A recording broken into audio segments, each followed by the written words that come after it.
Hello students, welcome to decode NCERT series, जहाँ पे हम सिर्फ एनसीईआरटी को लाइन टू लाइन समझेंगे नहीं, लेकिन एनसीईआरटी को डिकोड करेंगे, यानी कि उसे हम क्वेश्चन फॉर्म्स में देखेंगे, जहाँ पे मैंने हर एक लाइन से हर एक क्वेश्चन तैयार किया है ताकि आपको पता चले कि एक लाइन से कैसे क्वेश्चंस आ सकते हैं। तो चलो स्टार्ट करते हैं। हमारा फर्स्ट क्वेश्चन है, osmoreceptors in hypothalamus are primarily activated when, यानी कि ऑस्मोरिसेप्टर्स जो हाइपोथैलेमस में है वो कब एक्टिवेट होंगे? वो ऑब्वियसली कब एक्टिवेट होंगे? जब बॉडी फ्लूइड क्या होगा? कम होगा। मैं यहाँ पे फास्ट जा रही हूँ। आपको क्या करना है? आपको वीडियो को पॉज करना है। आपके जितने भी ऑप्शंस है, आपको जो भी लगता है वो आपको आपकी नोटबुक में, आपकी नोटपैड में आपको उसे लिख के रखना है। बाकी आप क्या कर सकते हो, उसे एक्टिव रिकॉल भी कर सकते हैं, देख सकते हैं कि आपकी तैयारी कहाँ तक चल रही है। तो इसका मैंने ये लाइन कहाँ से ली है? Osmoreceptors in body are activated by change in blood volume, body fluid and or ionic concentration. Excess loss क्या होगा? Fluid from blood can activate this receptor. So तो ये कब होगा? समर सीजन में होगा, जहाँ पे हमारा क्या होता है, एक्सेस स्वेट निकलता है, जिसकी वजह से क्या होगा, हमारा बॉडी फ्लूइड कम हो जाएगा। हमारा नेक्स्ट क्वेश्चन है, the hormone that prevents diuresis is, यानी कि डायूरोसिस किसकी वजह से नहीं होता है, कौन प्रिवेंट करता है? ऑब्वियसली इसका आंसर क्या आएगा? एडीएच, क्योंकि इसका नाम में ये लिखा है एंटी ड्यूरेटिक हार्मोन। तो मैंने लाइन कहाँ से ली है? ADH facilitates water reabsorption from latter parts of tubule, thereby preventing diuresis. I hope यहाँ तक आपको पता चल गया होगा। इसके बाद एडीएच कहाँ से रिलीज होता है? एडीएच इज रिलीज्ड फ्रॉम, इसका आंसर आ जाएगा न्यूरोहाइपोफाइसिस। जो भी हमारे पिट्यूटरी ग्लैंड हमें पता है दो पार्ट्स में डिवाइडेड होता है, एडेनोहाइपोफाइसिस से न्यूरोहाइपोफाइसिस। इसको हम एंटीरियर पिट्यूटरी लोब बोलते हैं, इसको हम पोस्टीरियर पिट्यूटरी लोब बोलते हैं। तो ये एडीएच कहाँ पे सिक्रेट होता है? हाइपोथैलेमस में सिक्रेट होता है। रिलीज कहाँ से होता है? न्यूरोहाइपोफाइसिस से होता है। अगर यहाँ पर सिक्रेट, अगर रिलीज की जगह पे यहाँ पे मैंने सिक्रेट लिखा होता तो इसका आंसर क्या आता? इसका आंसर आता हाइपोथैलेमस।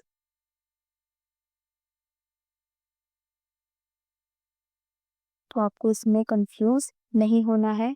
एडीएच सिक्रेट कौन करता है? हाइपोथैलेमस सिक्रेट करता है। रिलीज कौन करता है? न्यूरोहाइपोफाइसिस रिलीज करता है।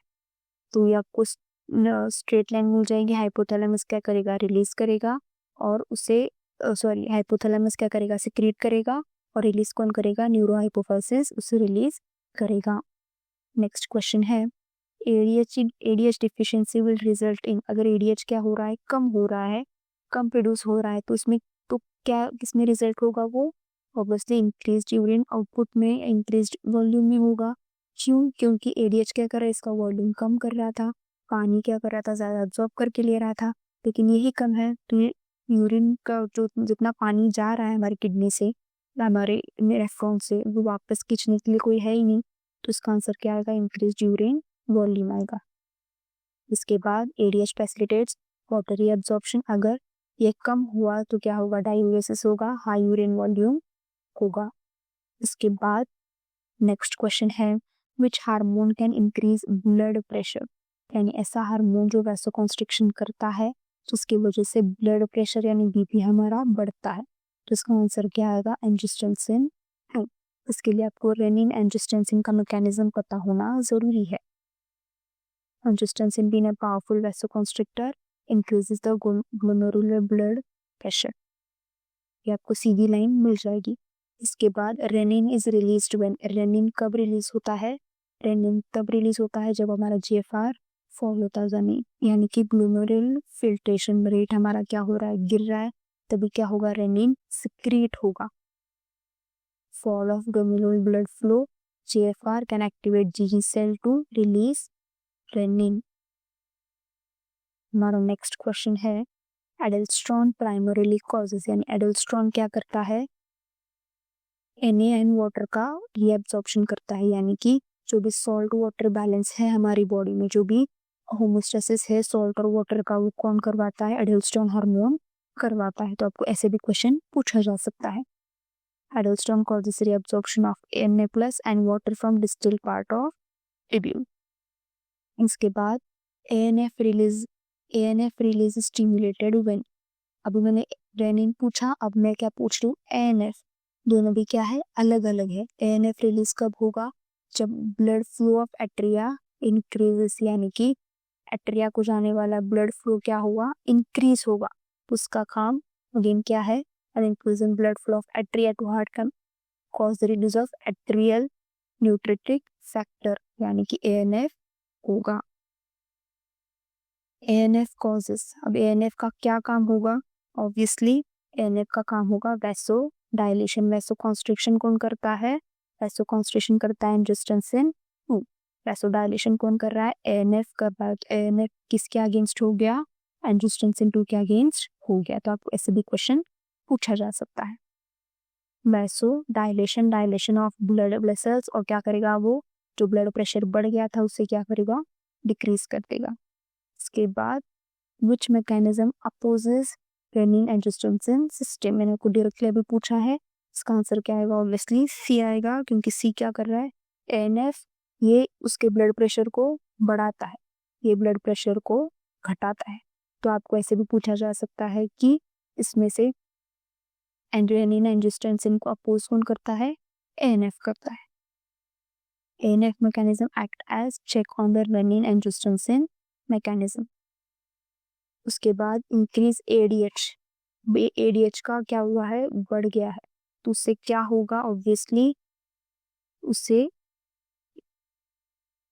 क्या होगा, इंक्रीज ब्लड प्रेशर होगा, क्योंकि इंक्रीज उसकी वजह से क्या हो रहा है, वो ज्यादा वाटर खींच रहा है, तो ब्लड वॉल्यूम बढ़ रहा है। जितना ब्लड वॉल्यूम बढ़ेगा उतना ही ब्लड प्रेशर भी बढ़ेगा। ठीक है, ADH can affect kidney function, constitution effects on blood vessel, increase in the blood pressure. तो आपको ऐसे क्वेश्चंस भी पूछे जा सकते हैं। The first step in renin angiotensin pathway is conversion of.